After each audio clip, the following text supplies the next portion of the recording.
लीजिए खेसारी लाल यादव का बोल बम वीडियो का भी शूट हो चुका है। जी हाँ, मेरे स्क्रीन पे जो देख रहे हैं खेसारी लाल यादव का न्यू तस्वीर है। जी हाँ, फिलहाल का तस्वीर है, कल ही का तस्वीर है जो मेरे स्क्रीन पे देख रहे हैं। पीछे शंकर जी दिख रहे हैं और खेसारी लाल यादव आगे सामने दिख रहे हैं। तो आपको बतला दूं कि खेसारी लाल यादव का बोलबम वीडियो का एक वीडियो का शूट हो चुका है। जी हाँ, एक वीडियो का खेसारी लाल यादव का शूट हो चुका है, वो भी दिल्ली में। जी हाँ, दिल्ली में खेसारी लाल यादव ने कल ही एक वीडियो का शूट कर लिया और भोजपुरी की और खेसारी लाल यादव की ये सबसे बड़ी खबर है। और खेसारी लाल यादव फिलहाल ही लाइव आए थे तो उन्होंने बतलाया था कि जल्द हम कांवर का भी शूटिंग करेंगे, उसका भी शूटिंग हमें करना है। और ध्यान देने वाली बात यह है कि खेसारी लाल यादव, आपको पता होगा कि सीजनली गाना जो ट्रेडिशनल जो गाना होता है और ज्यादातर खेसारी लाल यादव गाते हैं, चाहे होली का हो, छठ का हो, देवी गीत हो, बहुत सारे खेसारी लाल यादव के लगभग 10-12 गाने, मतलब कि पहले तो 30-30 गाने खेसारी लाल यादव गा देते थे।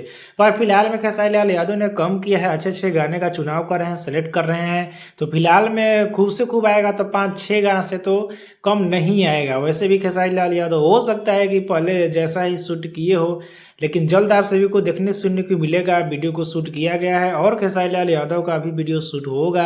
अभी सावन फिलहाल में आ रहा है तो जल्द बोल बम के एक से एक बहुत बड़े लेवल का वीडियो सॉन्ग सुनने देखने को मिलेगा। चैनल का तो इसके बारे में अभी कोई भी जानकारी नहीं मिला है कि चैनल से आएगा, किसने गाने को लिखा है, किसने म्यूजिक दिया है, कौन वीडियो शूट किया है, कौन एक्ट्रेस होने वाली है, पूरा रिवील नहीं किया गया है। बल्कि आप सभी के बीच में जल्द इसका जानकारी दे दिया जाएगा। नीचे कमेंट बताना ना भूले, वीडियो को एक लाइक करें, लोगों तक ज्यादा शेयर करें, चैनल को सब्सक्राइब कर ले, फैसिलिटी वगैरह तो फॉलो कर।